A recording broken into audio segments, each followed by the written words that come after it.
ice cream man. What is cold, sweet and creamy and wonderful to eat? Everyone's favorite treat, especially on a hot summer day, is an ice cream. And everyone's favorite person might just be the ice cream man.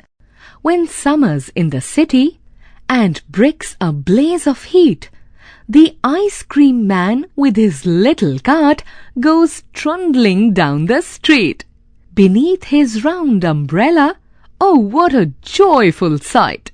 To see him fill the cones with mounds of cooling brown and white, vanilla, chocolate, strawberry, or chilly things to drink, from bottles full of frosty fizz, green, orange, white, or pink. His cart might be a flower bed of roses and sweet peas.